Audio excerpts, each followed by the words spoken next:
Sidebar on the radio on 1200 WOAI and also online at any platform of your choice. You can find it at sidebartv.com. Former Bexar County DA Nico LaHood, trial lawyer, managing partner of LaHood Norton Law Group, and George Araujo, scholar, former chemist, pharmaceutical researcher, and director, join you every single Saturday. I don't think that there has been a miss in forever, except for one little, I guess, a fundraiser that happened during Christmas. But you guys are here every week, and I thank you, and I'm sure the listeners thank you. So President Trump had some wins this week. He had some losses this week, and I think that Governor Abbott had some wins this week, and I think the Biden administration might be stomping their feet about it. Well, man, there's a lot to talk about. I guess you're. It sounds like you're going to talk about the New Hampshire primary. Absolutely. We're going to talk about this, maybe even delve into the defamation suit that's really kind of insane, and then this showdown between Governor Abbott, and President Biden over this. Well, what Abbott now has done, he's declared an invasion under Article 1, Section 10 of the Constitution. And we're going to talk about that because Biden's taking a position, Abbott's taking a position. You're having insanity discussed as if Biden, which he can as commander-in-chief, nationalize the Texas National Guard and take that authority away from Abbott. I mean, potentially, Representative Castro and some other representative are advocating for that or trying to plant that seed, which I think would be a huge mistake and would have catastrophic consequences from it. But there's a lot going on, you're right. And so we can dissect in whichever you want. You're the conductor of this ship here. Well, I mean, we're definitely going to talk about all of those topics. But one thing that I had the question about when you said Castro is backing the Biden administration on making Abbott get away from there and take his razor wire with him. But once you give up control over your border and give it to the feds, really give it to the feds, what happens? Is it something that all of a sudden you can't go back to just being Texas again? I don't know. We've never been there before. Our founding fathers, the Constitution wasn't contemplating a president not enforcing laws. I think it was the other way around. I think they were more worried about a president taking too much and going back to what we were getting away from, that monarch mentality. I don't think anybody can argue that the founding fathers thought we're going to have a president that's not going to enforce laws. And we know that happened under President Obama first. And it's been furthered and just been exacerbated under President Biden about not enforcing immigration laws. And we're seeing the results of this. Look, President Clinton was worried about it. President Clinton in 95, we're seeing that video come up, by the way. I don't know if you saw that this week. Yeah. But a couple of people have sent me that video of when President Clinton in 1995 is doing the State of the Union address. And he's talking about, and you got Newt in the back, and then you got Gore behind him, and everybody's clapping on this one. Everyone was together, that our borders are important, that our national sovereignty is important, that we have to make sure that we can control who comes into our country and out. That's an idea. Whether you want to claim it's a Democrat idea because they advocated it in 95 before Republicans, even though Republicans were on board with it, and now it's Republican, who cares? It's an idea. Now, yes, the Democrats are not advocating that today, and people need to take that into consideration, which we're seeing in the polls. People are concerned about that. It's their number one issue. It's elevated to their number one issue. And it's something that we should consider. I've been saying this for months. I know. That is the number one issue for me. If we don't have a country, we don't have a country. So it doesn't matter what I think about abortion and entrepreneurship and gender and all the other stuff that we advocate and fight over if we don't have a border. And so there's a lot there. We have a lot to talk about when it comes to that. Abbott, his authority, what he can and can't do, what Biden can do, and then what ramifications this may have. Nico, you said something that the founding fathers didn't envision that the federal government would ever not enforce the laws. I think as it pertains particularly to invasion.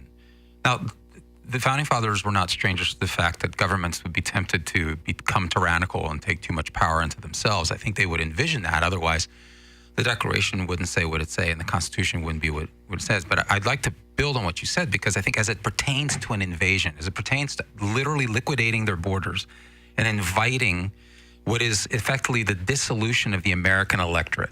That's what we're seeing. We're seeing a dilution, an erasure, a deletion of the American electorate.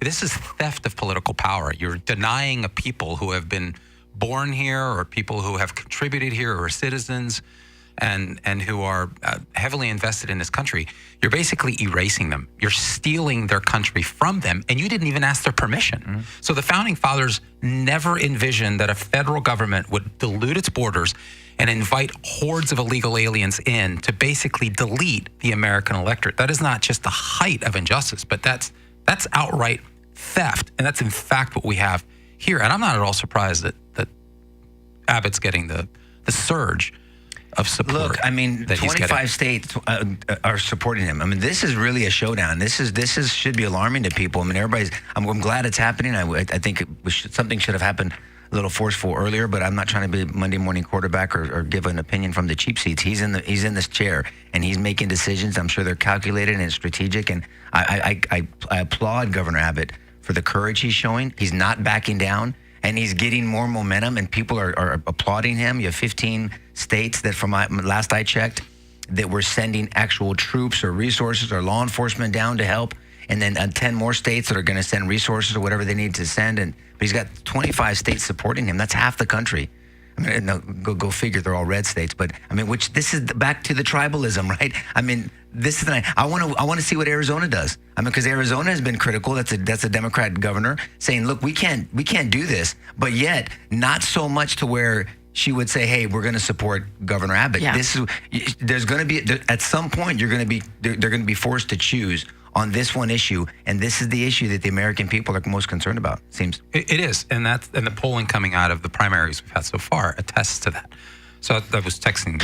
We were texting together this week, and I said a bunch of Nico LaHoods surfaced in those Right, primaries that right. said we've never been this close to making border security the number one issue, if not the only issue. I mean, there are other issues, obviously, but that's sort of the, no pun intended, the trumping issue. And I think politically, this is absolute suicide for Biden. I do, because I mean, this is the issue. This is a cross-partisan issue. This isn't just Republicans. A bunch of Democrats are deeply, deeply concerned about this. So I'm stunned, and yet I'm not, that this is that this is the hill he would choose to die on. I don't get it. Yet, I still see headlines that say the New Hampshire primary exposed Trump's total weakness with independents. I mean, it is what it is. I mean, he didn't take a majority of independents. Look, I think Trump exposed his own weakness, and I've said, look, and we'll talk about both issues because they're independent. I was very encouraged after the Iowa caucus. I was encouraged after seeing clips of Trump on Hannity's interview in Town Hall and Brett Baer's. I liked that new poised, controlled. He was still Trump. He was still taking some shots at Brett Baer and all them. Like, he was still having this personality the way he was, but it seemed tempered. It seemed calculated. It seemed like it was under control. He lost his and you put an SH in front of it. I mean, in the primary victory speech, I was so frustrated. I turned it off. I couldn't watch it. I mean, and I texted you and George. I was at the vent. I was so frustrated. Then I tolerated going back to watch some of the clips after. I just think, I don't know what happened to him. I don't know what got under his skin. I don't know if it's the pressure. I think it was a horrible speech. I think it was, and look, maybe someone might say, hey, it's just one speech, get over it. Okay, I want to win. I want to win for this country. It's not about me. I don't give a crap what Nico LaHood thinks. I'm one schmuck with an opinion. Everyone can think what they want.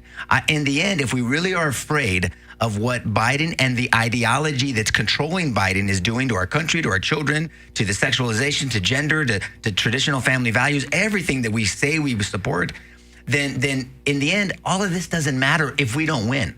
If the ideas that we're trying to advocate don't win, then it doesn't matter. So that's me. And so I'm thinking I'm thinking general election. I'm thinking, who did he isolate? When you're trying to win a general election in a primary, you have to think about the people that you need to collect and garner after you win the primary, hopefully. And then you have to get people from your opponent. If we all think that this is going to be a 50.1% race between him and Biden, which scares the crap out of me, that it would be that close with President Biden, because that tells me that if it's not President Biden, then Trump loses by a landslide. That's another discussion. Then you can't give anything away. I always tell George, he hears me say this all the time. If you've watched the movie 300, which I love that movie, but if you watch the movie 300, Leonidas in the movie says we need to take everything and give nothing. That's the mentality we have to have, or to win. You have to take everything, get bring people in and give nothing without compromising your principles. I just thought that speech was horrid. It's going to come back to haunt him, in my opinion. I think he needs Nikki Haley's supporters. Can he win without them? I mean, I don't know. I mean, look, I'm no expert. I'm just giving you my opinion. I'm just telling you that speech irritated the crap out of me. You know how sometimes you say that you see the audience and that's how you decide you're going to speak to them. When I speak to an audience? Yes, when ma'am. you speak to an audience. And before I knew about New Hampshire and spent time and saw the people, I mean, of course, this is a generalization, blanket generalization. When I heard that speech, I felt the same way you did, but I thought to myself, is he speaking? Did you feel that way before I sent my text? Yes, but but in my mind, I was like, maybe he is speaking to that audience. And that audience, they were loving it. But it's one audience. That audience is not going to win you the presidency. And did you notice, and George, I think, went back, because I watched some of the speech before George did, so he was he already knew what I thought when he was watching it. But did you notice Vivek and Tim Scott back there? They looked uncomfortable. I mean, and then he goes, hey, Tim Scott, you must really hate her. I mean, like, Tim Scott never talks like that. He was shaking. Give me one speech that Tim Scott has talked like that. You don't put I'm sorry, George, because I've been in that position, that you don't put your former opponents that have come overboard, and you don't put them in that spot. You don't. I just thought that was. I mean, if I was Tim, I would have been pissed. I mean, Tim, and then he goes, it's not that he was trying to change it. He comes up, he goes, he goes, it's just that I love you. It's not that I hate her. It's like, don't talk for me, man. Let me correct this. That's more Tim Scott. But you don't put him in that speech. So, George, go ahead. I'm sorry. Let's just go on the other side of the break. I have a slightly different view. I agree mostly, but I think that there are small differences that are that bear explanation. I'd like to take that on the other side, if that's okay. Yeah, okay, please join us after this tiny little break. We'll have more on Sidebar.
WOAI. Remember, you can join us after the show. Just find a platform, and you can go to sidebartv.com and find where you want to watch, whether it be Facebook or YouTube. But you can also become a contributor, and we really encourage that. You can find a place to do that at sidebartv.com. So, George, you said you had a different take on Trump's New Hampshire speech. This is why it's, and Nico and I do this all the time during the week. It's tough to take. You should hear our talks. Yeah, we're like, it's sort of black and white. Like, we're either completely in agreement, or in some things we're completely in at first. And then we realized that we're actually much closer than what we thought. I hadn't seen the speech at all when Nico made the statement that he said. And then I trusted judgment. So I started rolling my eyes like, oh my goodness, please tell me that Trump is not snatching defeat from the jaws of victory here. Give me a break. So let me tell you what I thought the most cringe-worthy moment was, and that's where he sort of invoked Tim Scott and brought Tim Scott into it and tried to recruit Tim Scott. And Nico said something that stuck with me, and I thought that was the right way to say it. He looked at Tim Scott, and you were pretty animated when you said this. He looked at Tim Scott and he goes, and you must really hate her. And Nico said, when has Tim Scott ever used language like that? And I thought that was a profound statement. I think when I heard you say it that way, I said, that's exactly the right way to think about this. And that's what made me cringe, because that's exactly right. Yeah. He basically recruited Tim Scott into a place where Tim Scott doesn't want any part of, really. Tim Scott has endorsed Trump. Take the win and run. Yep. And I don't where I didn't have an issue is I don't think that he shouldn't go after Nikki Haley. I think that he should go after Nikki Haley. I don't want you to think that's my position. Yeah, right. At first I thought you were saying that, but then I realized. No. But I think he just went way too far with the Tim Scott element. The Vivek, I'm less concerned about Vivek because Vivek's been out there. He's been pretty full-throated about his criticisms of Nikki Haley. He hasn't really held back. And he's actually said much more, I think, sort of concerning things about Nikki Haley, on the globalist aspects of Nikki Haley, than Trump has. So I think Vivek's actually been rougher on Nikki Haley than Trump has been. But when he started bringing in Tim Scott, I thought, wow, man, that's totally unnecessary, and I just think he crossed the line. So that was the cringe moment for the speech. I do think that the notion that Nikki Haley's win in New Hampshire should be somehow seen as a general election weakness for Trump. If I could use stronger terms on the radio, I would. But it's just, I think it's complete hogwash, and just because of the numbers. So if you look straight at exit polls coming out, you're looking at about 86%. So remember the undeclared voter. Who are undeclared voters? Undeclared voters are a really fancy way of saying they're independents or they're Democrats. And I think if you look closely, you're going to see that it's largely a distinction without a difference here. And this is why you start seeing early reports, remember, that all these Democrats voted for Nikki Haley, right? And so let's really look at that for a moment. This is why I think Mark Thiessen on Fox News, and you had sent me that clip, Nico, right. My immediate reaction was that I love Mark Thiessen. I think he usually does a very sound, balanced analysis. He's a voice of reason when it comes to polling analysis on Fox News. But I think on this issue, I think he blew it because he went too far. To say that this was a general election weakness, how do you figure? So basically, Haley won 86% of the Democrat electorate, if you will, portion of the electorate that came out and voted for her in the New Hampshire primary. And you're allowed to do that if you're a Democrat. But so 86% of those Democrats is an insane number that she would take that many. Now, these are people who are never going to vote for Nikki Haley in the general. Right. We know that. Okay, so I'm wondering then, if she knows that, why would she openly solicit Democrat voters? Because she did, as did Chris Sununu, the New Hampshire governor, on her behalf. The problem is that only 6% of that electorate are Democrats. So it's basically 86% of 6%. Number one. Number two, there's the independent voter. Who's an independent voter? Now, an independent voter almost always leans Democrat or leans Republican. You can't stay neutrally independent or voter. You got to make a choice. And if you look at that, 44% of that electorate that voted in New Hampshire were independent voters. 44%. She took 58% of those 44, and Trump took 39% of those 44. Now, you could argue clearly she took the lion's share of the Democrats, but there's only 6% of them, and she took the lion's share of the independents, and she took them to, again, 19% more than Trump did. The question then is this a reflection of what's going to happen in the general? But if the reality, that's a problem, right? The problem is that independents do not make up as large a portion of the electorate in coming Republican primaries or the general. And how many? That's something. What percentage? It's substantially less in the general and substantially less in Republican primaries, because New Hampshire is kind of an entity unto itself, Nico. Right. And so the issue that I have is when you start extrapolating and making these wide sweeping statements that are not borne out by the numbers, that I think that's problematic. You're setting up a false expectation. And I think it's a misrepresentation of reality. Now, I expect that from CNN and MSNBC. We saw it coming out of Iowa. Remember, Trump won 51%, DeSantis 21%, and Haley 19%. What was the headline coming out of the Washington Post? Haley surging. Come on. Well, I get that. Right? Yeah, that's all. But I mean, this was a similar misrepresentation, that this is showing general election weakness. You've got to make some sort of connection to the general election, and it's not a one-for-one. It's not even proportional. They didn't say anything about the fact that Trump took 75% of all registered Republicans versus her 25%. So I want to talk about Haley for a moment, if I can, with your permission, because think about it. What is she doing in the race? I'm trying to understand. Remember, I said I want to understand Trump's anger at the speech. Haley, there's no way that she can win, and she knows that. But those Democrats are not going to vote for her. So she is basically flouting that she is a spoiler. She simply wants to damage Trump. That's it. There's absolutely no path forward. She can't win. You think she's exactly like Chris Christie? You think that's really weird? I don't see. I think Chris Christie is his own entity. That guy's worthless. But I was going to say, I think there's similarities in the sense that they're just trying to damage Trump. But I think she's worse than Christie because she's getting much more support, and she has the potential to do greater damage. And I would ask, as a genuinely concerned citizen in the United States, as a responsible presidential candidate, a Republican of all things, I don't know how she can morally move forward on that basis. But listen to what you just said, that she has more influence than Christie and she could conceivably do more damage. So how is Trump's demeanor and his tactic, the way he's handling her, going to help him overcome that?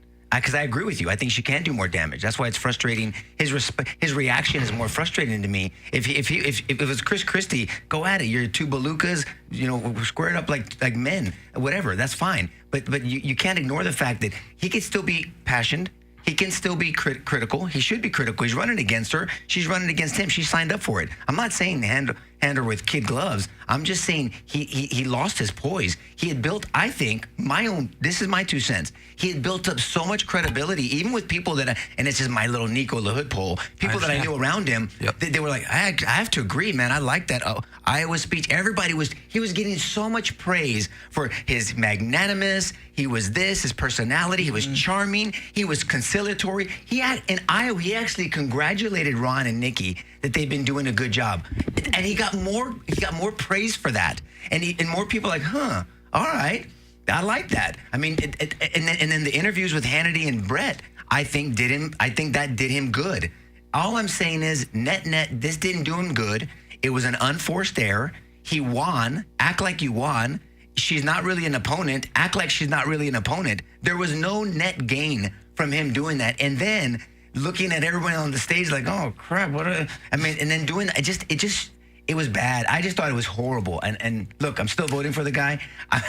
There's not even close for me. I'm just trying to be, if I was a political consultant in the room, I would be railing against this and saying, do I have permission to talk freely? And then I would say exactly what I'm saying to you now. And I think that's where I would differ. I wouldn't rail against it. I would say, look, the Tim Scott thing, really completely unnecessary. You would not rail against it? I wouldn't rail against it holistically and generally, because I think it was okay for him to go after Haley. Okay, but then let's doggedly. Can we compartmentalize that, I understand. I understand that's that. Not my position. But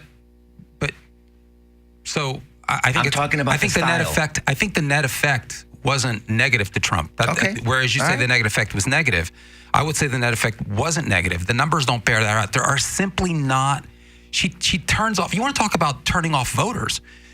What we see from the numbers is that she turns off a lot of voters in both parties. I'm not worried about that. That's not my point. I'm worried about him against Biden. I'm not even worried. Nikki's not even on my radar anymore. I understand.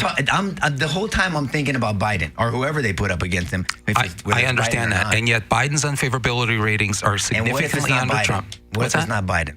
See, that can't be. Okay, let's talk about that then. Okay, well, let's talk about that. That can't be our position. Well, I mean, that's fine because Biden is hated more than Trump. That's not a strategy to win. Last time I checked, Biden is still in the run. Of course. Okay, so I'm just responding to that. But what we can talk about anybody else. We don't really have data on anybody else. They have done some polling. If there was some mysterious other Democrat, the numbers don't look great. And I'm not talking about Trump. The numbers don't look great for Democrats right now. Democrats are in deep, deep, deep trouble. And the reality is that Trump was pissed off because Haley is going along with that. She would rather damage him than do the responsible adult thing and get behind him. And that is worth anger at this point. That is worth ire at this point. That's the point I'm trying to make. Whether it's worth anger, do you show it? And I think that the voters are on board with him. He can be angry all he wants. I mean, I just think that he could have done the different approach. I mean, brother, I'm with you. I'm happy to be wrong. Trust me, I'm happy to be wrong because I was writing. I think a lot of people were writing this new momentum that he was. I mean, the momentum was just wonderful. You know, after Iowa, after those interviews, everything I think was great. And then he wins in New Hampshire. Arguably, and people want to criticize and I was cautious. Remember, he's going to win by 20 points. He's going to win by 30 points. I go, look, New Hampshire is New Hampshire. They have a very different system. Let's not set the standard so high. What did I say last week? You set the standard so high, and then anything underneath it is going to be a dig against you. And that'll be the headline. And that's the headline. Oh, it didn't win. He didn't win convincingly in fashion, underperformed, and all the stuff that I said. it was happening. So Yep. all I'm saying is, anger, yes, brother. He can be angry. He can be disappointed. He's like, what are you doing to the Democrat Party, Nikki? What are we trying to accomplish? If you're trying to accomplish what you're trying to accomplish, you're not doing it. I mean, I'm disappointed. I think it's shameful. I think you need to be careful about your political career in the future. I'm going to give you one more term. You supposedly have. I mean, he could have done all that stuff to really turn it on her. I said, we need to gather around because he's thinking about when you're out of the race. I want all your supporters, and I want the net asset gain politically of how I responded, not reacted to this attack or this whatever he's perceiving her to be. Yeah. So the question is, what's the path forward here? I mean, really. I mean, just keep going, I guess. What's the path forward? And I don't know how long you want to keep talking about this because there's a lot here that should be dissected, in my view. Because if you look at where we go next in terms of Nevada, I'm just trying to get to the issue of how Trump's tapping into voter anger, and I think he's tapping into more voters who see it his way than the voters that are concerning that are going to bail on him because he's being mean. That's my point. I think we're beyond that. I think we're beyond that. I do. The numbers seem to play that out. Trump is not unpopular among independents. He's winning independents. I'm not concerned about it. The issue that I think we should be focusing on that is deeply concerning is that Haley reflects a portion of the GOP that is never Trump, no matter what. It doesn't matter how nice he is. It doesn't matter how conciliatory he is. It doesn't matter how much he abstains from saying that he shouldn't say, like what he shouldn't said about Tim Scott, with regard to Tim Scott. My point is that it doesn't matter. And the question is, to those people, are there enough of those people to make a difference? And I think the answer is decidedly no, because of where we were. Were there before? Perhaps. We're at a different point, and I think the border has a lot to do with it. The border is a huge issue. We need to talk about the border, and we definitely, that's something that needs to be played out, because that is something that's coming to a head, and it's something that could affect not only just Texas, obviously, but the whole country. So let's do that. Okay, stick with us. We will be right back after this break with more on Sidebar.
WOAI. Dom just told me that Sidebar is back on Instagram, and you can find it on Instagram at sidebar.tv. And Sidebar is now also on True Social, and you can find it at Sidebar TV. And please follow. That'll be really helpful to us.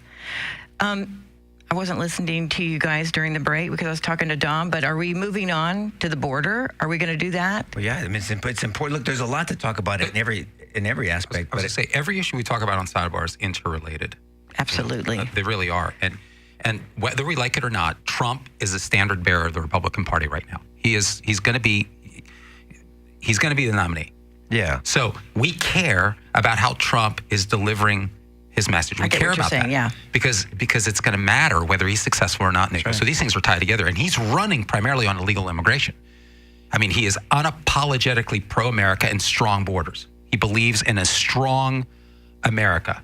Borders, and he's language, been consistent culture. About that. He's been consistent. He's absolutely pro-America and America first. So we are wholly, and as critical as we are, when we are, which is rare, but when we are, we're critical. What do you say? We call balls and strikes. I'm invested in Trump's success. I am.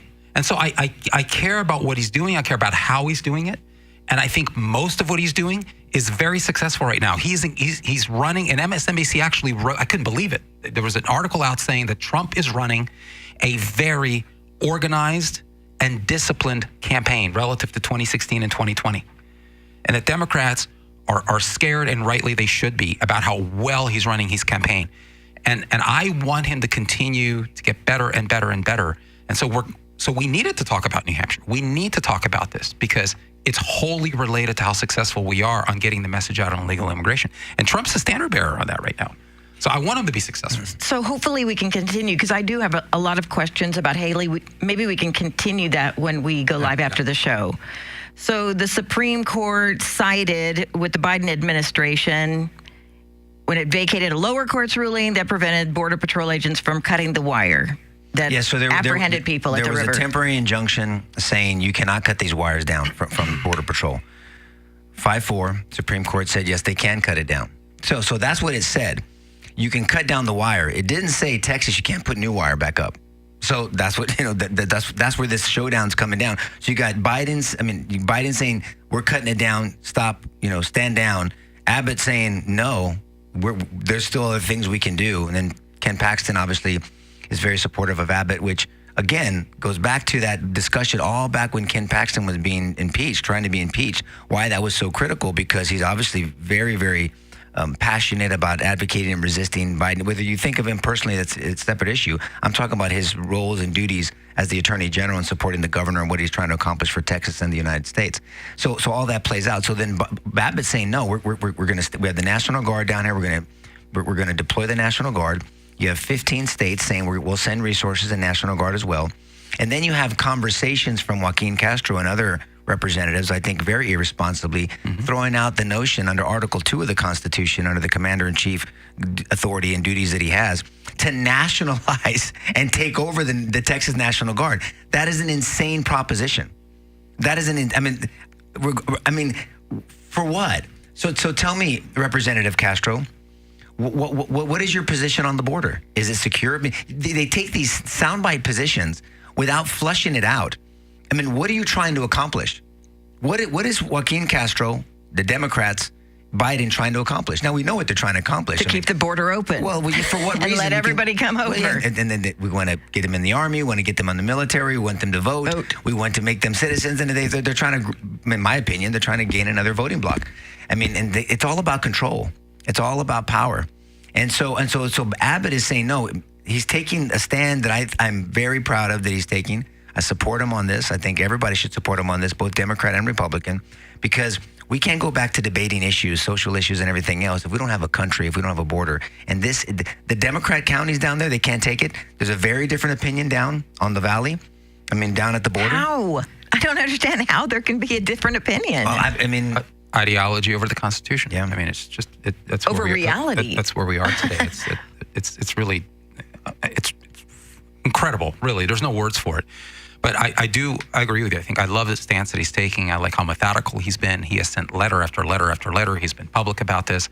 This didn't just parachute out of the sky. I love how he has been incrementally sending out the message that at some point this is unsustainable. We cannot allow this to happen. I like the language that he used in that letter. I thought it was phenomenal. I thought he was on point. I'm no constitutional scholar, but I can read, and I certainly understand history. And I got to tell you, I love the language, the idea that Biden broke the compact, I think was the word he used, between the United States and the states, because the federal government is in the bizarre position of actually not just not following federal immigration law, but aiding and abetting its breakage every single day. And so that then the state has to step in as a matter of self-defense. And now to protect the international border between it and Mexico. And then the federal government is now trying to stop the state from following and adhering to federal law. I mean, this is, you can't make this stuff up. And I also think what you said about Castro is on point. Play it out, as you often say. What does he think is going to happen? Does he really think that that the successful thing to do here, politically, never mind militarily, that it makes sense to have a military conflict at this point? So let me get this straight. So Biden's going to federalize the Texas National Guard, and how successful do they think he's going to be? So he's going to turn. I'm trying to play this out. He's going to turn them against themselves. Yeah. All right. Yeah, that's brilliant. So they're basically going to go after their own neighbors, their own colleagues, and it's actually an illegal order. He's going to make them do this against what the Constitution explicitly says. That there's zero chance for success on this.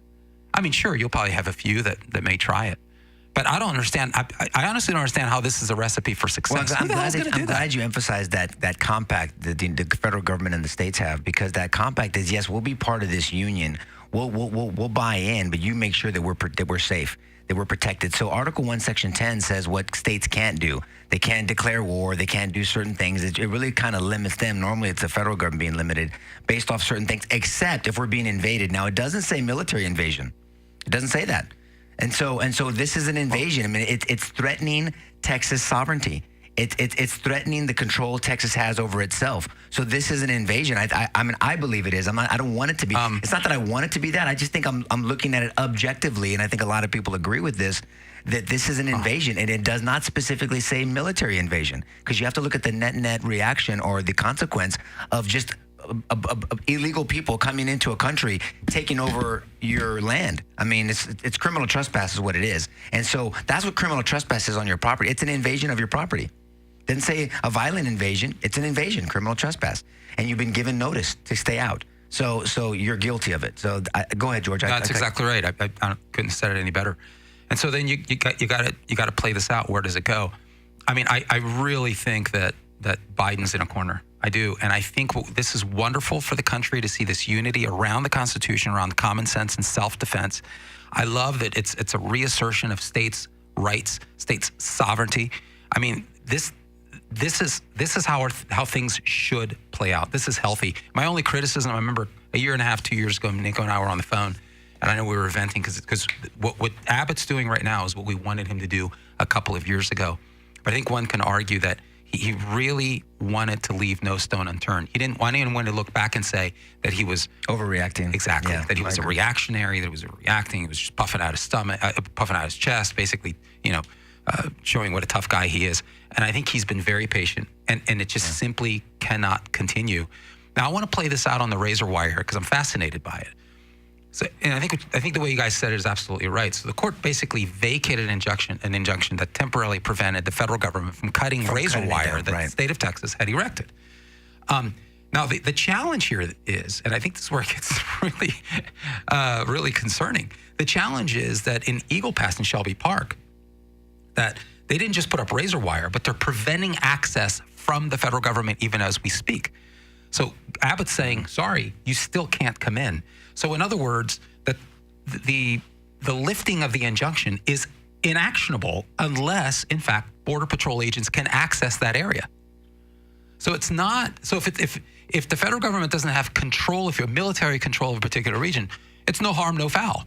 They can go over to the border, they can put up some wire, the Border Patrol can come in, take down the wire, then our people can go in and put up the wire, and this can go on incessantly. But you're saying they can't even access the area. They can't even access. This is where it gets really choppy. Yeah. Because now this is city property that the state has taken upon itself now to control, and Abbott is still saying, tough crap. That's right. Even in light of this insane Supreme Court ruling, that was by a split decision. I expected Roberts to do what he did. I expected him to screw up just like he did in Arizona versus United States, which is really the ruling we talked about here before that has given homage to this kind of misreading of the notion of the deletion of state sovereignty rights. And Scalia had a beautiful dissent, and we ought to go back to that. And I'm hoping, Nico, that this other case involving the Eagle Pass access, that the Supreme Court will sit back and throw out that Arizona reading, and they'll correct what I think is crappy jurisprudence. But I think that's the rub here. We have control over Eagle Pass. Abbott's saying that's not going to change, and the Border Patrol Union has come right out and said that they support Abbott.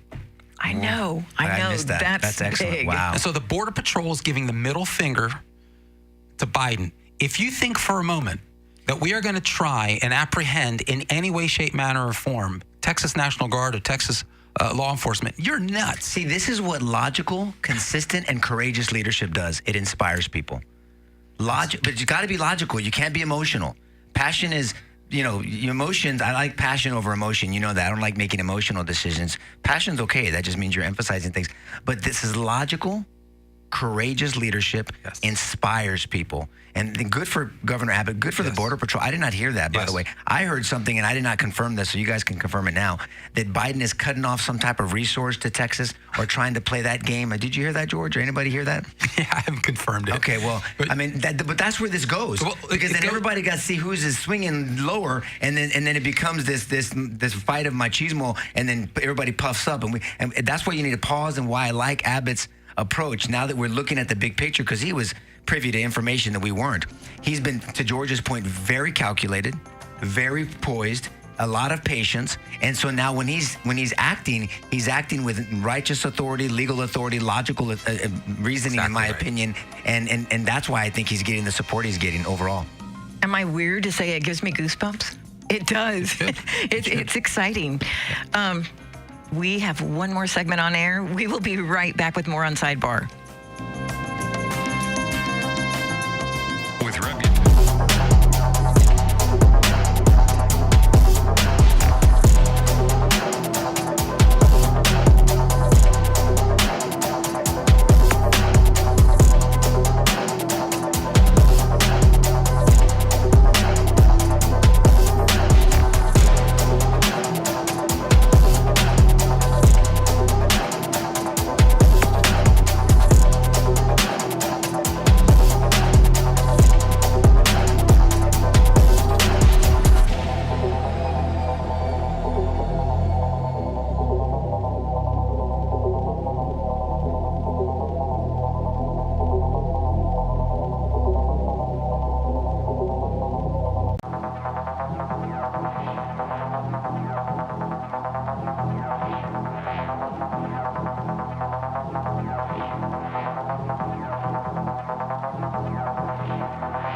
Join us after the show. You can find us at sidebartv.com. Find the platform of your choice. Also, remember, we're back on Instagram. That is Sidebar TV, sidebar.tv, also True Social at Sidebar TV. And please follow us and join us after the show. President Trump did chime in, I guess, Yes. this past week to say and encourage other states to actually, deploy their National Guards to Texas. And you were saying it is happening. That's happening. But and also, look, to what he did also, he said, act peacefully, act legally. We're the party of law and order. I love that. That's the right message, right? That's where we're at right Yeah, now. that's right. We don't have to overreact. I mean, there's people that make comments Exactly sometimes. We got to do this, and we're going to look. Okay, that's a reaction. That's an emotional reaction. We need a logical, well thought out response. There's a difference. They're called first responders for a reason, not first reactors. Yes. Because they assess, they're logical, they have training, they've contemplated different scenarios, and then they implore them in a situation that's high stress and that they've trained for. But it's a response, not a reaction. Yeah. And so we need to be poised. Yeah, exactly right. And this is, again, getting back to how Paxton and Abbott have responded. It's been legally on point, and that's what gives me goosebumps. I love that we're actually going back to the compact, that we're actually going back to the Constitution. And they keep using terms like self-defense and the right to defend ourselves and states' sovereignty. These are things that anybody who's studied the Constitution meaningfully for 5 minutes understands, appreciates, and respects. Here's Abbott specifically. Quote, the executive branch of the United States has a constitutional duty to enforce federal laws protecting states, including immigration laws on the books right now. President Biden has instructed his agencies, which is true, to ignore federal statutes Yeah. that mandate the detention of illegal immigrants. And this is true, any border immigration policy that the Biden administration endorses has been singularly to process and enable the entry of illegal aliens into the country. It's catch and release. That's en vogue right now. 100%. This is what's been going on. They're not stopping illegal immigration. They're aiding and abetting it. And so Abbott's building on that. He says the failure of the Biden administration to fulfill the duties imposed by Article 4, Section 4 of the Constitution has triggered Article 1, Section 10, Clause 3, which reserves to this state the right of self-defense. For these reasons, Right. I have already declared an invasion under Article 1, Section 10, Clause 3 to invoke Texas constitutional authority to defend and protect itself. Notice how many times he uses defend and protect, defend and protect. The authority is the supreme law of the land. And here's my favorite part, and supersedes any federal statutes to the contrary. In other words, we are not just unifying. That's not what gives me goosebumps. We are unifying around righteousness. We are unifying around what is right and good and legal and true, and what the United States citizenry signed up for. That's what we're unifying around. And so go ahead, please. No, let's just call it what it is. Biden's immigration policies is nothing more than an asylum processing system. Completely. He doesn't have an immigration policy. There's nothing immigration policy minded about what they're doing at the border, and that's why you're seeing, I think, the Border Patrol agency pushing back. Which good for them. Thank God that they have the courage. And there's a word that we need: courage to do that, and they're doing it appropriately, and they're voicing their opinion, and they're getting some airtime, and not in as much as. But he has an asylum processing system. Everybody can claim asylum. You give them and the catch and release, and here's your court date. Nobody ever comes back. I mean, the getaways are insane. You're looking at 16 million illegal aliens that have come into this country over 3 years. It's innumerable. 6 million. Okay, let that sink in. That's not to mention the getaways. That's 4 San Antonios. That's 4 San Antonios. 4 San Antonios have been have been allowed to come into this country. We don't know who they are. There's no processes. Forget about COVID and masks and all the other stuff and shots and all the stuff that we were arguing about 2 years ago that nobody talks about anymore. Good. But forget about all that, because it's the logic suspended when it came to illegal aliens. Yes. And that's not they're illegal here. They're here illegally. So quit saying migrants. I mean, they're illegal. So if someone goes into your property without your permission, and with you telling them not to, they would be what? Illegally on your property, illegally in your home, burglary of habitation with intent to commit whatever.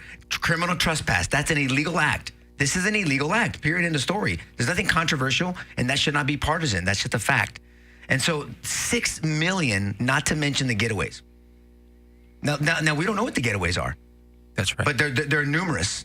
So we keep hearing this is not sustainable. This is really not sustainable. Where does this go? Tell me where this goes. You already have New York mayor, New York governor. You already have Chicago mayor, and then they're trying to blame everybody else. But the consequence of this very crappy idea is now sinking in, because as they say, and it's true now, every state is a border state now. It's no longer just Arizona, Texas, and all the in California. Now California is doubling down because they're just stupid. That's just stupidity. I'm sorry, I don't like to use words like that. I like to logically explain. That's just net stupid. I mean, and that's why so many people have left California and they're almost bankrupt. And now, do we want that for the rest of the country? We already have $34 trillion in debt. Nobody's worried about spending. I mean, where does this go for our children? We say this all the time, and I've said it when I was on the campaign trail. I've never meant it more. I meant it back then. I mean it more. That I'm worried about the world we're leaving back to our kids and our grandkids. We're not thinking generationally. What the hell are we doing? I mean, this is for both parties, because there's Republicans that are complacent in this insanity as well. They don't have the courage and the guts to do anything about it. The good news is that we leave behind a deeply impoverished United States. And the bad news is that we leave behind a deeply dangerous United States. If even if we looked at this economically, and we've spoken here about this before, that itself would be enough of a reason to shut down the border. If you look at the economic impact, that communities everywhere are buckling under the pressure, the infrastructure, everywhere you look, from educational to medical to all kinds of other resources, we simply don't have the money. We're deeply in debt, and we're treading water. We're barely treading water right now. We spend $730 billion a year just to sustain our debt and interest payments. The economic impact of illegal immigration is enough to shut the border down. But that is the least of our worries. I want to refer people, Nico. I don't know if I had sent this out or if you sent it out. I just don't recall. But I think it's important. People we can't read all of it, but I want to refer people to it. There was a letter that was written by Kevin Brock. He's the Assistant Director, Directorate of Intelligence, former Federal Bureau of Investigation. And then we have Chris Swecker as part of that same letter. And Assistant Director, Criminal Investigative Division, retired Federal Bureau of Investigation. These two men wrote a letter that every American should read. It was dated January 17th of 24. They wrote it to Mike Johnson and to Chuck Schumer and a number of other heads of state. And the title of the letter is, "The United States is Facing a New and Imminent Danger." It's a 2-page letter. I'm going to scroll over to 2 paragraphs, sentences, and I think that you guys ought to hear this out. This is the real concern. The threat we call out today is new and unfamiliar. In its modern history, the U.S. has never suffered an invasion of the homeland, and yet one is unfolding now. Military-aged men from across the globe, many from countries or regions not friendly to the United States, are landing in waves on our soil by the thousands, not by splashing ashore from a ship or parachuting from a plane, but rather by foot across a border that has been accurately advertised around the world as largely unprotected, with ready access granted. It would be difficult to overstate the danger represented by the presence inside of our borders of what is comparatively a multi-division army of young single adult males from hostile nations and regions whose background, intent, or allegiance is completely unknown. They include individuals encountered by border officials and released into the country, along with a shockingly high estimate of gotaways, meaning those who have entered and evaded apprehension. And the letter continues in this mode, and it drills down to the kinds of dangers these units, these basically de facto military units, are to the country right now. This is an existential national security crisis, they call it, and we're basically on the eve of significant terrorist attacks right now, brought about by a non-existent border, aided and abetted by the federal government of the United States. Have you seen the videos circulating, Karen? People need to watch these videos. These are not women and children. These are military-aged men. And then that one terrorist video going around, that guy that was a convicted terrorist, he was just released. He says, "Who are you? You'll know very soon who I am." And then people have put together who he is. I forgot his name, but it put together who he is. Imagine this. So we don't know how many gotaways there are. Let's say 1 million, whatever, 2 million. It's an insane amount. But just on the 6 million that we know, what if 300,000 of them are ready to do something? Just 6 million. 10% is what? 600,000. 5%, 300,000. Let's say 300,000. Let's say 5% of that. Just 5% of those 6 million are prepared to take over this country and to work with whomever. And if they're given arm, I mean, one idiot bomber with a gun in Boston X amount of years ago, they wanted to play terrorist, shut down the whole city. One kid, 1 or 2 kids. That was it. These weren't trained people. That's right. I mean, imagine if 5% of these people are trained and have a plan, we're speculating here, but it's not. This is not unthinkable. Exactly. What do you think that would do if they calculated? You think any local law enforcement can handle that? You think the National Guard could be deployed quick enough, or the federal government? I mean, I'm not doom and gloom, dude. I'm just a pragmatic guy, just looking at data, looking at evidence, and saying, play this out. Where are we going with this? And what do we really have here? We don't know who's in our country. That is not controversial. So when people criticize and say, "Oh, they're not taking over, invading anything," then I want to see how many homeless people are in your house. You know, since you want to call names, you want to say you dip whatever and idiots and idiot. How many homeless people are in your house?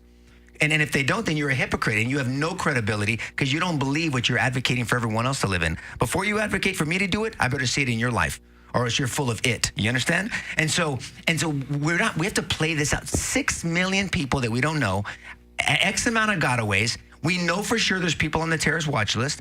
We know that there's people of military age, young, able men where does this go? And we don't even know where they're at. We can't keep track of them. They're not showing back up. So I think Trump and others that are talking about mass deportation, whether you're a Democrat or Republican, and by the way, Robert Kennedy Jr. supports Governor Abbott, which I think is a very responsible move. Good for Bobby to do that. Again, this should be across party lines. The Democrat should say, wait a minute, we'll fight over abortion and everything else and marriage and everything else you want to fight over, capitalism later on. But right now, I stand with you on this deal because we're not going to have those arguments if we don't have a country. Yeah, and ultimately it leaves the Democrat Party finally, fully, it seems to me, if it's not obvious, hasn't been obvious till now, exposed as absolutely pursuing and needing power at all costs. It is more important that they dissolve the electorate and they fill it with all kinds of third world supporters who don't give a crap about the United States, have no hope of assimilating, so that they can gain political power. Go ahead. Look, guys, there's a lot more to talk about. We got another 30 minutes or so on the after show. Please join us on Facebook Live and other platforms so we can finish talking about these issues, and we do more interaction and dialogue. We try to look at your comments and respond back, guys. Thank you. Share this with someone you think may benefit. And God bless you. Have a wonderful weekend.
Go ahead, George, because we left off with this terrorist Nico, that you're talking about. I just want people to know that that's not hyperbole, and they can look it up. The name is Mofsum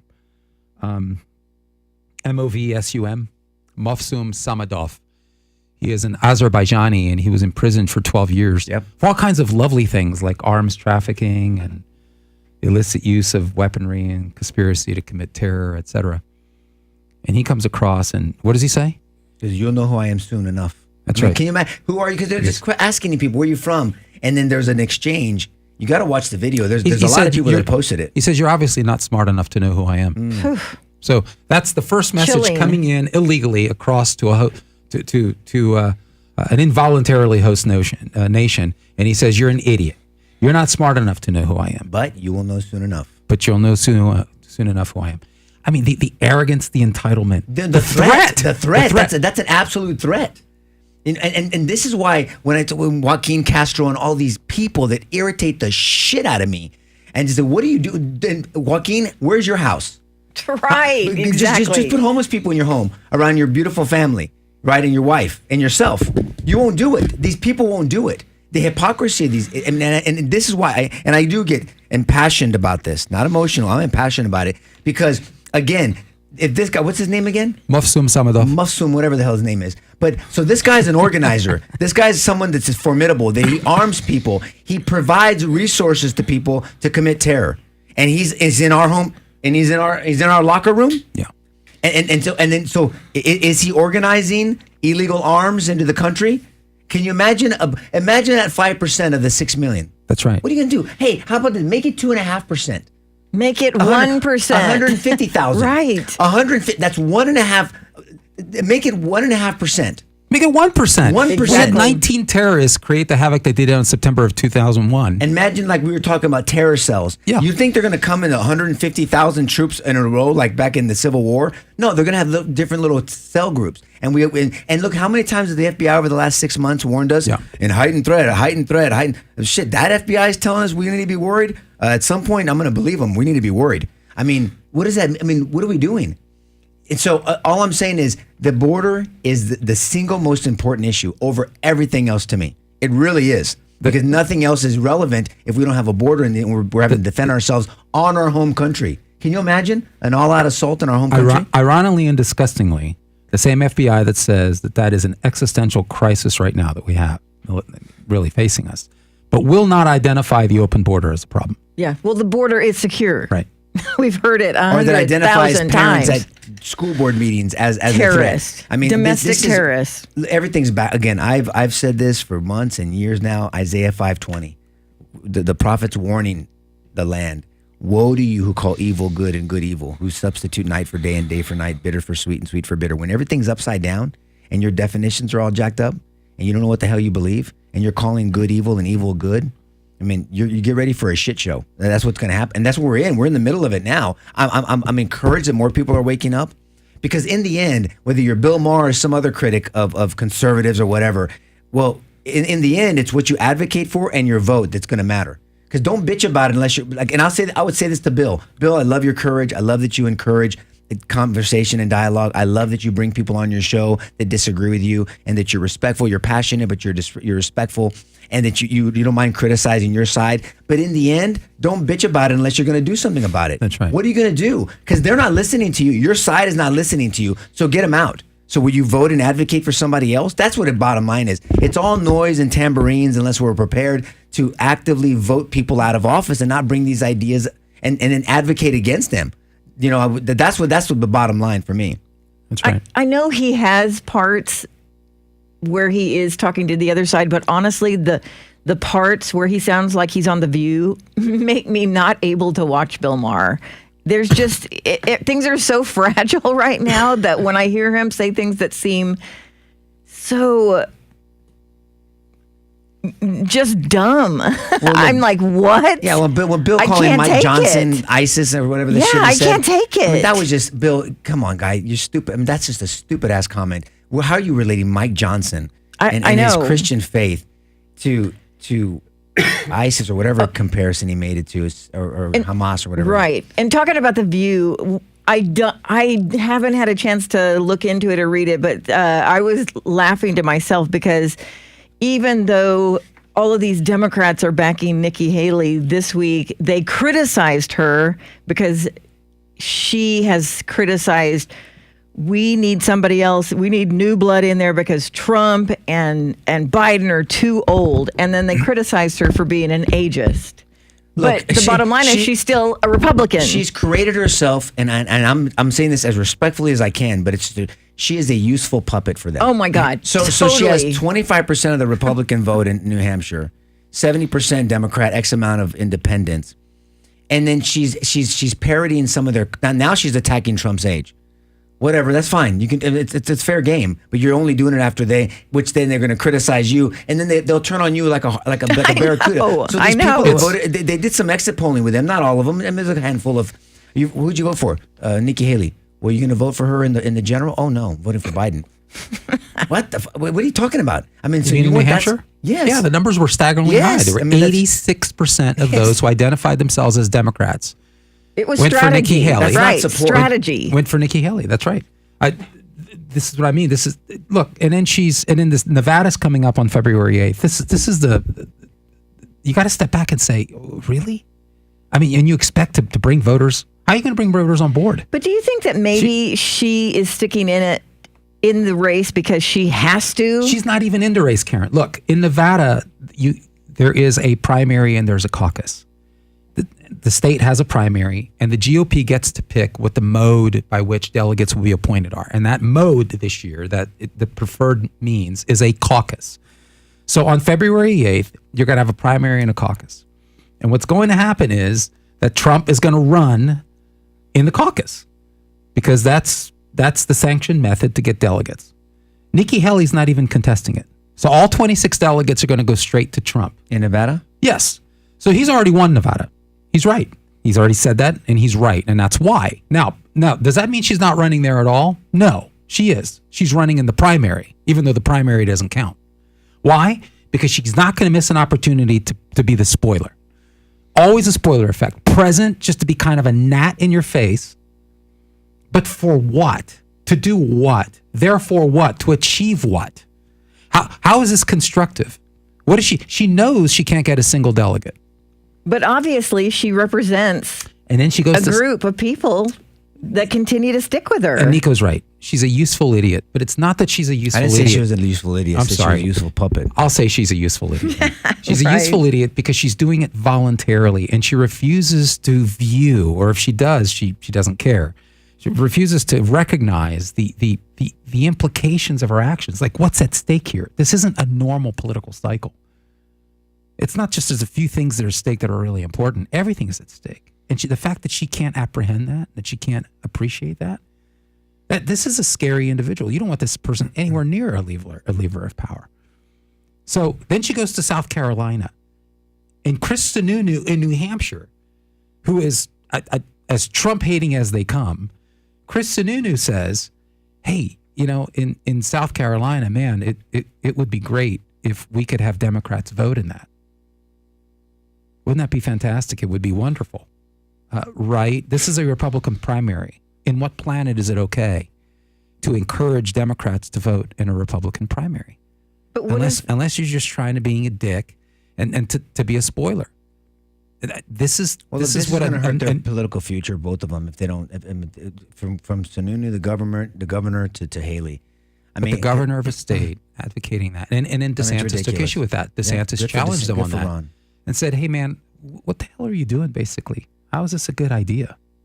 What are you doing?" changing the rules, doesn't that sound familiar? Changing the rules to get the advantage. So Ron McDaniel says, "Hey, you know what? This is," and they went too far, and I'm glad Trump came back and said, "No, I don't think that's a good idea." The RNC decided that it was a good idea to encourage Trump to be a presumed nominee. Let's just fast forward and make him the presumed nominee. Yeah. And Trump said, "No, I don't want you to do that. Let's go through the process." Wow. Which is interesting considering this is a dictator, right? This is a guy they say he's going to be a dictator. That would have been a really good time But for see, a dictator to say, This is what I want to see from him. This is poised leadership, confident in his position, confident in the vision he's putting forward, confident in the movement and his momentum, confident in what he can do for the America. That's confidence. Right. That's what you do. This is a wonderful example of why. And I don't care, Carlos. I brother, I know you support us and you watch every Who's week. Carlos? Tell me. No, he just made a comment Dom shared with me on break something about that. Hey, we're wasting time talking about this. There's a lot. Carlos Austin Danger. I mean, I appreciate you, Carlos. Talk about other stuff. There's tons of other stuff going on. No, to George's point earlier, Carlos, Trump is it. I mean, whether you're a Republican that can't stand Trump, but you're still going to vote Republican because you believe in the ideals behind conservatism, then Trump's your horse. That's the one you're riding in on. What are you going to do? Vote for? That's like saying, And he's not president-elect yet. I hate broccoli, so I'm gonna eat dog shit. Well, no, that's stupid. I mean, no, you don't hate That broccoli. is Don't eat so broccoli. Don't good. eat dog shit. I mean, so I've called those folks out lovingly but respectfully. But so Trump is going to be the standard bearer for the Republican Party, whether you like it or not. McConnell's even thinking about endorsing him now. That worthless guy. So but regardless, we got to bring him all in. Cornyn. No, Cornyn it's been a week of all kinds of developments like this that are relevant because the issue of the border is quintessential. It's affecting everybody. We have to win elections. Trump has to win. He's not president-elect yet. He's got to win. Do I think he's going to win? I'm starting to believe more and more that he's going to win. I'm starting to believe more and more. I'm not convinced yet. And it's not because he's not going to be successful. It's because the apparatus that is lined up against him, and we just don't have the time to discuss it here, perhaps next week, but there's more and more reports coming out of a years-long, starting in 2020, of a years-long effort between the federal government, all kinds of a public network of politicians and the federal government and a bunch of activists to work together to just bury him in lawfare. In other words, let's not let the voters decide. We're going to let lawyers decide. No offense. Yeah, sure. I don't like a lot of lawyers. Bad lawyers. Everybody. We need more Bad good lawyers. lawyers, That's the right. problem. There's some good ones out there. So I'm not convinced that Trump is going to be able to overcome that apparatus. And our point is that Trump can't leave anything on the table. That's my point. Yes, He's got to what do you play. mean? What do He's you got to mean? play chess. The Tim Scott moment in that speech. I'm sorry, it was cringeworthy. And this is a guy who loves Trump, and I'm going to vote for him. But it was cringeworthy, completely unnecessary. It was a total throwaway. And even if Trump sat here and called me a total effing, you know what? I'd say, Mr. President, with all due respect, I'm going to vote for you. But you're wrong, sir. You're wrong. And as a person who cares a lot about your success, I have to tell you you're wrong.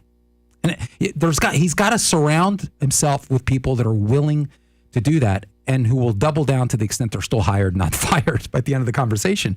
But they got to double down and give him that kind of advice. And I think Trump respects that. I think he respects people that get in his face. What Nikki Haley's doing is not really getting in Trump's face. She's unbelievably disingenuous. It's unbelievably dishonest. That's the kind of stuff. Never mind disloyal, because she said she was never going to run for president as long as he was running. Right. So not only is she disloyal, she's dishonest and disingenuous. I mean, the polling coming out of Iowa, the enthusiasm around Nikki Haley's in the basement. Among those, according to the Des Moines Register, measuring enthusiasm, and the grades were very enthusiastic, mildly enthusiastic, or not enthusiastic at all. Between very enthusiastic about voting for Trump and mildly enthusiastic about voting for Trump, Trump was around just under 90%. It was like 90-10. Nikki Haley was the opposite. That whole thing was inverted. It was something like 30 to 39% of people, 35 to 39% of people said they were very enthusiastic about voting for her, and it was like 11%. Ultimately, you have a reversal on the enthusiasm scale. She sedates the hell out of people. It's the same old damn Trump stump speech. The digs on Trump are the same old. Which is she's stilted. What is she doing, really? Which is What why- is which she is- doing? which- That's which- the question. This is exactly why he should be running against Biden right now. Yeah. Don't even mention her name. Yeah. If I was advising him, don't even mention her name. Yeah. You're Yeah. that far ahead. Don't get into this bullshit back and forth. Run against Biden. This is why I was so frustrated, Carlos, and why I care so much about it. Why people need to know about this is because listen to what George just said. So why are we talking about Nikki Haley? Who gives a shit? I mean, just run against Biden because that's your opponent. If you're, I love that Trump said, "Look, let the system." I would say the same thing. Let it play out. I want to win. I don't want to be a asterisk, nominee. I want to be the nominee because the system and played out, and I want it fair and square. And the people spoke because of the people, by the people, for the people. But he still has to get those general She does. in the general He does. election and get whether we like it or not. I don't know what the polling says, but here's a concept: he needs independence to win. And in a time where he's gaining grounds against Hispanics with blacks, with suburban women, and then he does that shit. That's why I was so frustrated, Carlos, He and other needs people. independents who lean Republican because he's had problems with those. Yes. And he's gaining with independents. We don't want them to lose any. That's the point. We don't want them to change their minds. We want them to keep building on that among that voting bloc. And it's interesting to see Biden. This is one thing we haven't talked about. Notice Biden in New Hampshire. Basic electoral history had New Hampshire. New Hampshire was always first, even with the Democratic primary. Notice that there was nothing about Biden except that he won. But he didn't. But through a massive write-in campaign. He didn't even run there. In fact, I think they stripped New Hampshire of its delegates. So the first real primary they're going to have, Nico, is in South Carolina. It's always been New Hampshire. But you know why they didn't go New Hampshire anymore? Because New Hampshire's too white. I shit you not. Well, what does that mean? There's too many white voters. They want a more diverse. They want to be more diverse in their Well, then appeal. you know what, Biden? You're too fucking white. Then you get off too. Then Maybe you had to start by quitting. I mean, just quit. Then Yeah. it's so stupid. That's why that set the guy example. running against Biden. I actually Dean Phillips. Dean Phillips. Oh, Let me yeah, tell you that was something. interesting. Did you see that interview? I saw George. You saw. No, take it, baby. That's where I was Let going me to tell go. you, I got to give him credit. Dean Phillips said, "Look, I want to be a president for everybody." So I went to a Trump rally, and I found the people to be engaging, welcoming, kind, Warm. I mean, God, that's what. Good for Dean Phillips, man. That's right. Good for Dean Phillips. And he to say walked that. away, even on the mail-in, he walked in with 20% of the vote in New Hampshire. Now, that's a problem for Biden. Shit your eyes, man. Because Good for him. the man, enthusiasm Dean Phillips. around Biden is non-existent. His net, what's the metric? What is the enthusiasm around Biden? I'll use that. That's in the basement as well. Nobody's Biden's got problems. He's got problems in blocks that are really non-negotiables for Democrats, including minorities. He's in trouble. Dean Phillips pulled 20%. That's a problem. Bobby Kennedy had almost 20% before he left. How does this play out in the general? I don't know. But when you have Van Jones, the Democrat, whatever, I mean, telling Biden just to don't campaign and just stay in the basement, That's awful. that's real. And people are worried about that. That's why there's a lot of people that believe, and I don't know, I'm at the convention that there's going to be some switcheroo. I don't know how they keep Biden, as the candidate. But people ought to step back and see what's going on, though. He doesn't even have to run anymore. So New Hampshire, mail-in vote, mail-in delegates don't even matter. They did the same thing in Florida. The Democratic National Convention said that we're just going to award these to Biden. We're going to award the delegates. Don't bother. If you want to run, don't bother running. But when it comes down to But it, outrageous. Democracy's at stake. Democracy's at stake. But Because of democracy, Trump. we got to save democracy because of Trump and MAGA, whatever that been. We got to save but yet that's democratic. That's a constitutional If they're republic. bitching about it, they're doing it. I mean, Always. this is the conversations that need to be had, that people need to point out logically with evidence, talk about these things. How is this okay? And so if someone's Democracy, you've got to revamp the Democrat Party. Dean Phillips, well, you already got rid of Bobby Kennedy. You screwed up. But the Dean Phillips and the Robert Kennedy should be the new standard. Go back to that as a Democrat Party, and then we can have real discussions because we have the rules of engagement. We have a lot of groundwork that we agree on. We have a foundation of what Americanism is and what it means to be a constitutional republic and what America stands for. We didn't disagree on these things, and then we can argue about these and debate these and try to persuade each other one way or the other. That's what they need to do. Democracy's on the ballot. Well, no shit, Sherlock, but it's because of you, because you're a dictator and a Marxist and a communist. I mean, just forget about my words. I don't care about the name calling. Just look at the evidence. How does anybody look at what Biden has done and his policies and all the pro-censorship and all the free speech, squelching and all of this stuff? How can anybody say that this is good? I don't understand how you can say it. I know people that will give you a soundbite. They'll make an argument. I have a dear friend that I love dearly that just spits off these talking points. Okay, can we go one by one and dissect them? How are we better off? And then they have every excuse. I mean, you still want to blame Trump. They still want to blame Trump for the economy and all the other stuff. And Trump is a racist. And look, well, I mean, that's just whatever. Right. He dated black women. I mean, were you stupid? Whatever, I guess so. But so is Larry Elder. He's racist. Oh, yeah. And Candace Owen. I guess that works out that way too. Which they can be against whites, but not against blacks. But whatever. I guess they can. Mm-hmm. All that to say is, we got to get down deeper. We got to get in the weeds of ideas. That's what I think that's what needs to happen. Now, whether we're so good at we want to label those ideas, and that's why I keep advocating against tribalism. You want to see the most obvious example of a tribalistic reaction is during Biden's speech this last week. Did you see that shit? I didn't. He said, "Let's tell Trump and MAGA." That's right. I heard that little clip. I saw one commentator slow it down to 0.5, whatever. I don't know what, but the problem is this. Here's the problem. The crowd cheered. I know. The fuck you cheering for? What are you cheering over? Now, if you say, now I'm going to say one thing that we're going to win. And then if you screw up and you know what they're going to say because they've said it all over, I can see out of a rote, you know it. It's kind of a Pavlov's dogs type deal. I already know what's going to happen. You always say this point. You're going to bring home the speech and you screwed up. You got tongue tied and we still cheered. I'm cool with that. I get that. No one knew what the hell he was going to say. And they cheered still because under that tribe, they have to cheer because he just yelled something. And look, it happens on Trump's side too. Do not get me wrong. I mean, and like I said, there's Trump deranged syndrome, there's Trump euphoria, there's Trump fatigue, and I'm a Trump realist. That George and I are realists. We support him, but we're realists. That's it. We just, like I said, call balls and strikes. But all that to say is that's an example. That speech was horrific. And there's example after example of that, of these gaffes and these jumbles. He can't even speak anymore. And I don't say that to be mean. He's an elderly person that has obviously cognitive decline. If you watch him, and there's so many people that have taken videos of him, and he just has that look. We're dealing with it in our family circles.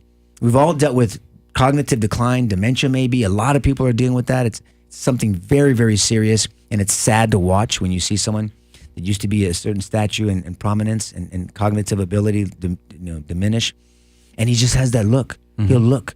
And then he's there at that brewery, and then he listens to were you listening for the fermentation? And then he has all these little, he gets nervous and he waves and he'll go like, hey. I mean, it's weird. It's just, it's a weird deal. It's odd. It's something with his mind. It's something with his nerves. I think it's some way he deals with when he's kind of off in there. It's maybe a refocusing way of moments, like a tick or some, I mean, it's just, he'll look at it, like he almost tripped. Remember going up the stage last year? And then he looks over to the crowd and goes, he does. I mean, I notice things like this. You have it down perfectly. He does it, and it means. How about this? It's true. It means something. That's all I can say. But even if he only gets out twice a week, and he's doing that during those 2 20-minute speeches, what is he doing the rest of the time? As Nico, I wanted to go back and see what he was at. He was at 2 places this week. He was, I think, in Virginia, and then he was at this brewery at the Great Lakes, and then he wrote. This is what he said: "Quote: the beer brewed here, it is used to make the brewed beer. Oh, Earth Rider, thanks for the Great Lakes. I wonder why." Yep. that was at the brewery. So then the that's speech. what you could understand. So you hear this nervous laughter. I mean, nobody any idea what he said, but. I thought what was interesting too is at both of these events this week, even though there were people that were clapping and it was this nervous laughter, there were also quite a few protesters. I didn't know that. Go back, listen to the video. There are quite a few. They're calling him Genocide Joe. Wow. This is what I mean about big problems for Biden. The guy's a ticking time bomb for the Democrats. No wonder that they're basically blowing off primaries and just simply assigning it to him in terms of the delegates. This is truly how communist regimes work, right? There's not going to be debate. No. Our third party. You kidding me? We're just going to do it. All right? We're just going to use process over voters. But I noticed at both these rallies this week, it was deafening. Go back and listen to the video. Listen to the protesters. This is the pro-Hamas contingency, which is, it's a rabid, radical portion that he's trying to kiss ass to. And they're showing up rally after rally after rally. They're calling him Genocide Joe. You're hearing it. These people are basically picked out for attendance. So the idea that this controlled audience is reacting that way, this guy's got problems. But how does that play out in the general? Exactly. Because those you people can't hate do that in the Trump, general. they hate conservatives, they hate Republicans, they hate anybody. They just they're there to cause problems. I mean, it's not that. I mean, how does this play out? I mean, you got to put it all together in this stew, this pot stew and gumbo of politics for the general. You got the border, you got Israel, you got the economy, you have entrepreneurship and capitalism, free market capitalism. You have abortion. You have a lot of different things. You have family, you have children, sexualization of children, you have gender issues, you have all kinds of stuff. You have men in sports for women. I mean, you got all these issues playing out in this big old gumbo stew. How does it play out? I don't know. You have the love for Trump, you have the hate for Trump, you have the love for the Democrat Party. I don't think anybody loves Biden. You have the hate for the Democrat. You have all this stuff and this tribalistic, and you put it in the big gumbo stew. How does it get served to us in November? I don't know yet. That's why when I make the points, Carlos and others, of we have to take everything and not give anything. Don't give anything away. This is why Trump needs to, I hope he course corrects. I hope he just says, wait a minute, look at the traction I got. Listen to your advisors. Don't be that person that wants to, tell me what I want to hear, bullshit. You can't do that. I mean, and Trump has that tendency, I like you so much because you like me. He's got to get away from that shit, man. I mean, there's people that didn't like me or whatever, but liked something I did or respected the way I did, and then maybe they end up liking me if they got to know me, maybe, or whatever. If they didn't, you didn't. But what are you doing for all people? When I was DA, I represented everybody. I met with people that I very passionately disagreed with. I met with people that advocated against me. What I do, just turn them off because, too bad, you were on the wrong side of this one? No. I mean, the Lady Justice wears a blindfold. I'm this position, the DA for all citizens of Bexar County. Whoever the president is, the president for every American, whether they voted for him or her or not. And we've got to get back there. That's something higher than yourself. That's a statesman type of mindset. That's someone that understands what's really at stake. And I'm going to give Ted Cruz credit here on this deal. Wow, that was good. What he did last time, right? I mean, because he went after his dad. He made comments about different things. And Ted Cruz says, it's not just about me. I'm sure that they behind the scenes have made up. If I was Trump, I would have been even more gracious. And I said, look, I really want to hand it to Ted. Maybe he did. I missed it. I really appreciate it. I know these campaigns can get very contentious, but it just tells you how much he loves this country. That's me. I want to reward somebody. Cruz endorsed graciously. Trump the first time around. He's endorsed Trump the second time around. He's endorsed Trump again. So I think that's a pretty safe bet. I mean, you got to give him credit. Shook hands and moved on, and I think you'd be hard pressed to find a stronger advocate for Trump than Cruz at this time. The whole, Hamas-Israel situation, it just still surprises me with the huge concentration of Jews in New York that there is still no possibility that he's going to win New York, even though that situation alone should make the Jewish say, Biden wants what is not even possible with Hamas. I don't know how any New Yorker could vote for the Democrat policies. Me either. I don't get it. I just don't. I mean, you hear them just complaining to people in the streets in Brooklyn, and they do these little talks, and I don't know how, because it's not like that anymore where you say, oh, this is a Democrat that I like because I like what they do, and you're all in. This is it. There's more dissension on the Republican side than there is on the Democrat side. Yep. I mean, Bobby was one of those, and they got rid of him. Dean Phillips, I mean, what's his future? I don't know. Nothing. Joe Manchin's thinking of running on some type of independent third-party ticket or whatever. But Joe, the only reason why he's stayed in office as long as he did is because he has a very unique district. He couldn't run nationally as a Democrat. There's no way. He wouldn't win. Joe Manchin?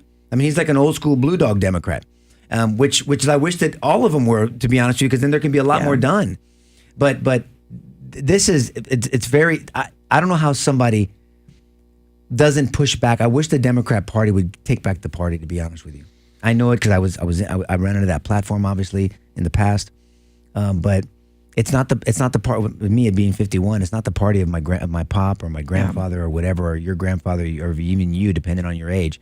It's just something very different, and I think there's a lot of good intended, well-meaning, because I know them, that love the country, that don't believe in all the craziness and the extremism. George made a correction. It's not progressive, it's regressive. He's right. The regressive ideology and ideas that are coming from that platform, but yet they still, for whatever reason, they just have this in their mind. I can't vote anything. That's why we have to get past all that. We have to know what we're dealing with, and we have to get down into discussions about ideas and really try to win people over by reasoning them to a different vote. That's the bottom line. And look, if the Republican platform goes apeshit nuts, then I'm not going to vote Republican, right? I'm going to make decisions based off ideology and ideas. And I think people are caught in this rut of it's just what they've always believed. That's what they've been told. And I think that it can be a scary proposition to consider that maybe you're wrong. And then maybe for years and years you might have been wrong. And then now you need to reconsider new information and maybe vote differently.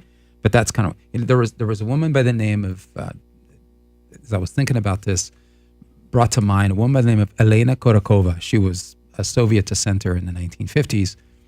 And she said that there's this kind of game, I don't remember the Russian word for it, but there's a game that's played inside these cultures and societies where there's repressive regimes sitting over them. And she said that that was the case with a Sovietized Europe.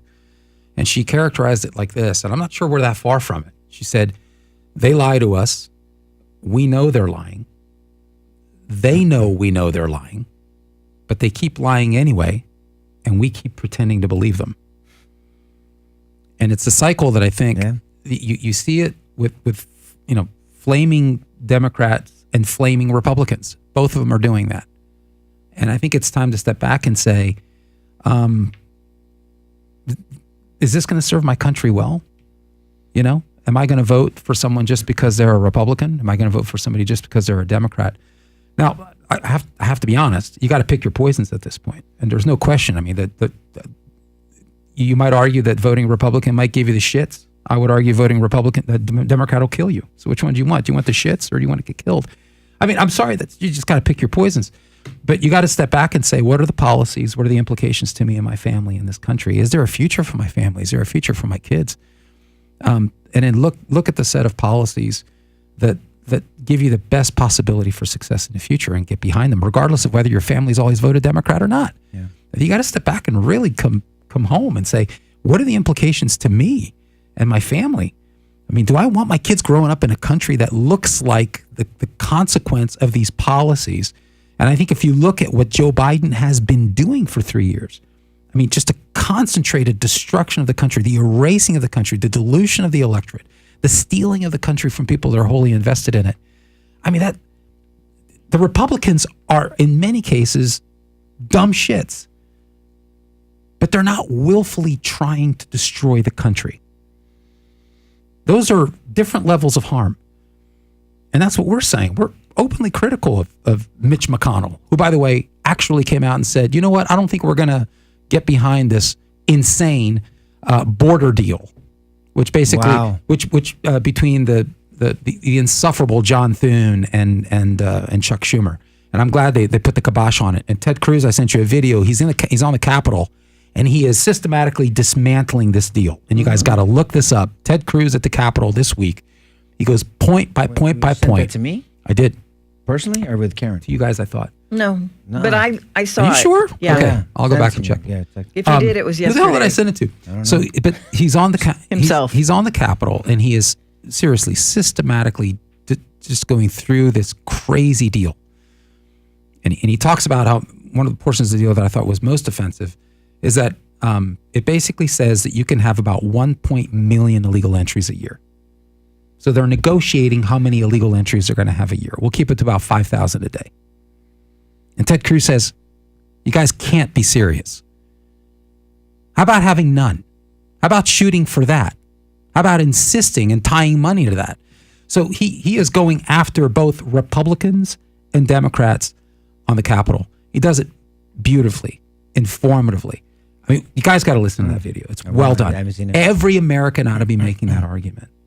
Every American. We ought to see more political leaders doing that kind of thing. I absolutely will. It's beautifully done. But that's where we are. Look, there's a lot. I mean, I wanted to. We got to wrap it up here. But I mean, I wanted to make comments about Eddie Cortez. I guess he didn't respond, Dom. So he says, "Hey, dipshit, these are our central homelands." I don't know who ours. I guess Eddie Cortez is claiming that. I don't know what he's claiming. Nobody is stealing anything. Nobody is invading anything. Okay. I mean, I guess. I mean, I don't know what your definition of stealing and invading. Stealing, not yet. Invading, yes. So you have two things can be right at the same time. And I'm not going to get into the game of who's a bigger dipshit because I think that comment just shows your dipshittery. But I mean, whatever, Eddie. I mean, look, Eddie's living under a rock. Well, it's okay. I mean, I told Dom to respond to him and tell him stay on the after show, and we'll respond to you directly. But of course, most people want to throw bombs instead of have conversations, and that's why I appreciate people like Bill Maher, because he'll have a conversation, and on depending on the platform he has, when he has, he'll let you flush it out, and then he'll respond and he'll debate back and forth, and so that's what we need more. And he doesn't get into name calling. He gets passionate. He says some stuff. He gets uses flowery language like we do, but still, we need more of that. We need more conversation. Do we need to explain to people like Eddie and others how this is in fact theft? You bring people in, you legalize them, you give them driver's licenses. These are things that are happening right now. Eddie, I'm assuming you own a PC. And I'm assuming you know how to do internet searches. You can look this up.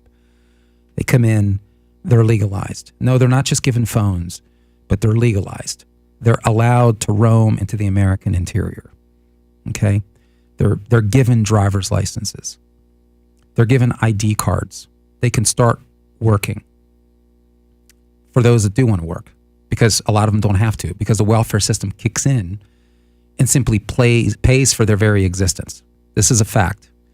Now, if you get a driver's license, if you get any mode of ID, and in many states, it doesn't even require any voter ID, because remember, under the Democrat bullshit narrative, having a voter ID, requiring one, makes you racist. That's ridiculous, brilliant, man. That's so ridiculous. So they start to vote.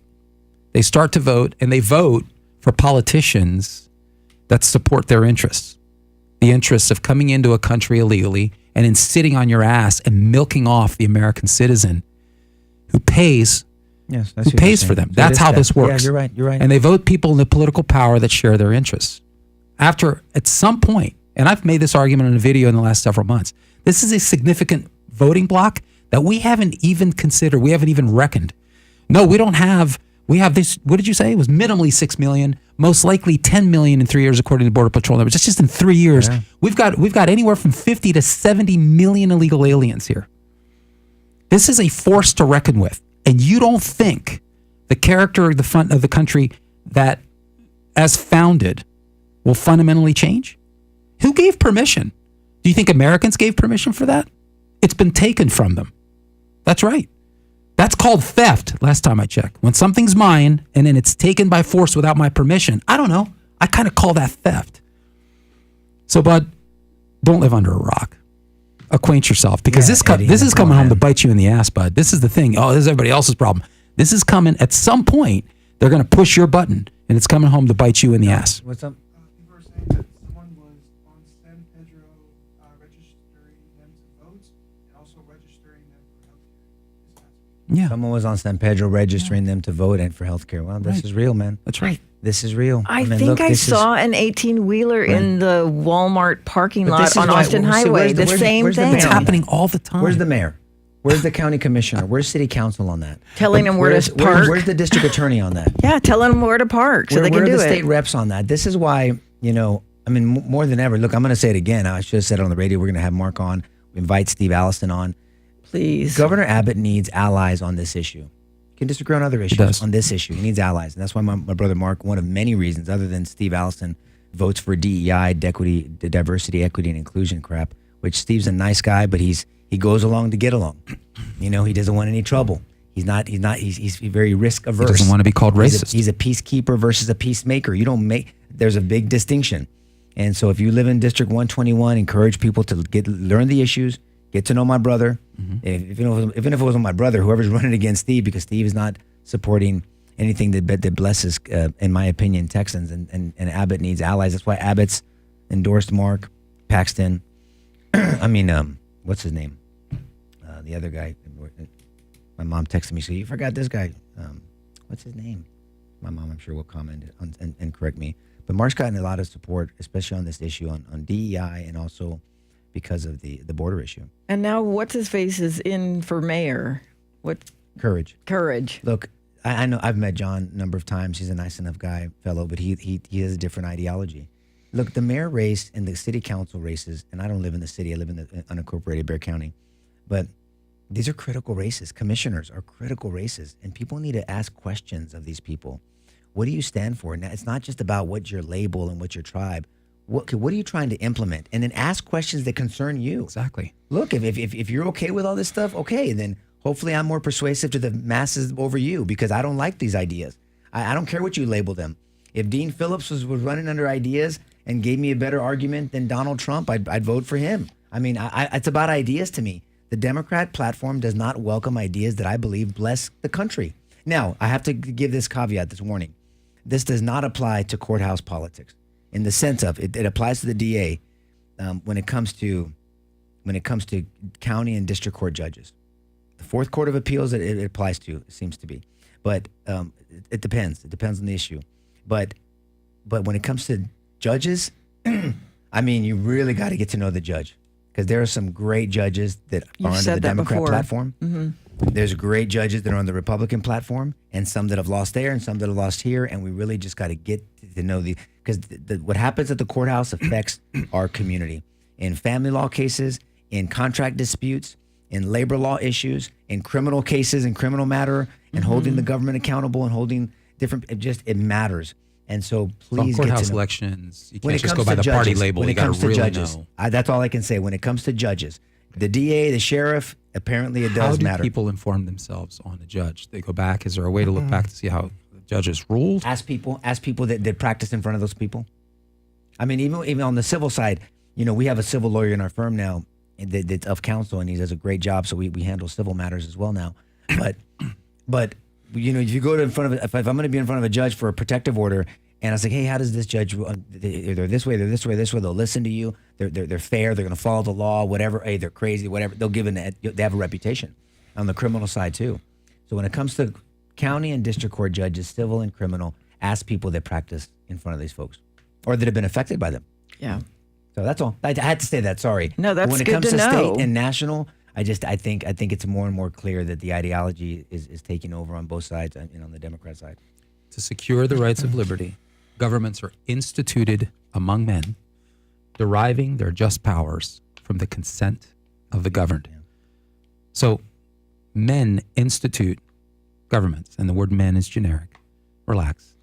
Men institute governments to secure rights. Government is a vehicle instituted by the people. It's the very purpose of government to protect rights. And that government exists singularly by the consent of the people. That's right. That's how this nation is set up. So if the people decide they're not going to consent, the government doesn't just lose its validity. It actually loses its very right to exist. My mom corrected me. Okay, I knew it. please. Also, Sid Miller and Ted Cruz. Oh, Sid Miller, Mark. yeah. So Mark, my brother got endorsed by Abbott. Sorry, George, because what you were saying is so important, but I don't want to get in trouble with my mom. So I don't want to get in trouble with my mom. What are you talking about? Absolutely. Abbott, Paxton, Sid Miller, and Ted Cruz. Nice. And look, it wasn't a carte blanche. They're both. This is the Republican primary. I mean, they're looking at they have a record from Steve Allison and where he's voted and what positions he's taken.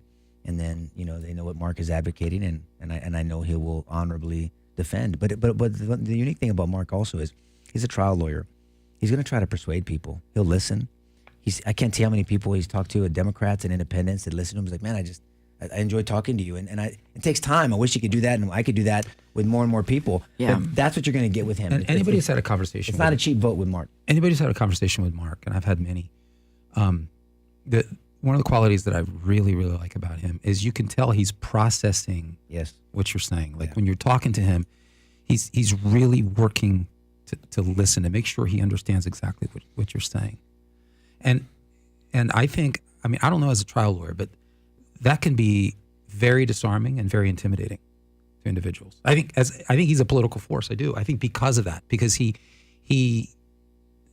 listens carefully. He understands carefully what's being said, so that when he responds, it's really tailored to what you said. He doesn't go off somewhere with his soundbite. Right. He doesn't throw out straw man arguments. And so I think that's a great quality. And he's not afraid. He's not afraid. And I'd love to see that quality. He's not afraid. He's not going to be. He's not going to be a stamp. He's not going to be a rubber stamp. He's going to be thoughtful. He's going to have to answer to me and his parents and his wife. We all, look. There's big. accountability around him. You get to know what's control. What influences any public servant. And That's a powerful and statement. ultimately, he answers to God. Yeah. And I Period, end was of just to story. say, and Ultimately, and he answers ultimately, to God. he loves the Lord, and he knows that he's accountable to what do you say, Sorry. the architect of the universe, The if you will. architect of the If universe, he knows yeah. he's ultimately accountable, he's going to have to give a justification for his actions. So God bless him. Yeah, look, we're gonna have them both on. We're gonna have him on. We're gonna have him on. We're gonna invite Steve, Mr. Allison. He can, maybe he can change my mind. I mean, look, Mark doesn't get a cheap vote. I mean, Mark is. Well, I don't vote. I'm not in his district, but I would vote for him, obviously. But because I know what he stands for. But here's what we need to do. We need to engage in deep conversations. We need to persuade people. Ultimately, it's about where they're going to put their vote. That's valuable. And there's a saying, tu voto is your vote, your voice, right? Your voice. Your vote is your voice. I mean, it's true. Your vote is ultimately your voice, and it's valuable. And every person's vote is valuable to me when I was in office, and that's why I gave everyone the attention and the respect they deserved. And I wanted but without compromising the truth, I wanted to explain positions, and we need to do that with people, and we need to engage people and not name call. We can be passionate. We can call bullshit for what it is.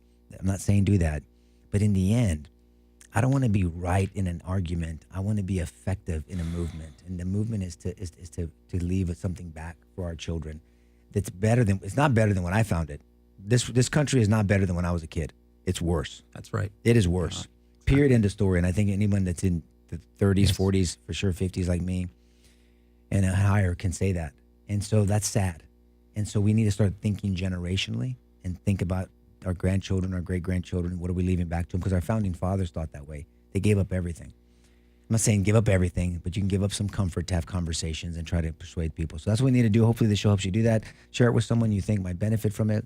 Thank you for joining us. We really appreciate you. Have a blessed weekend and a blessed week. And God willing, we'll see you next week.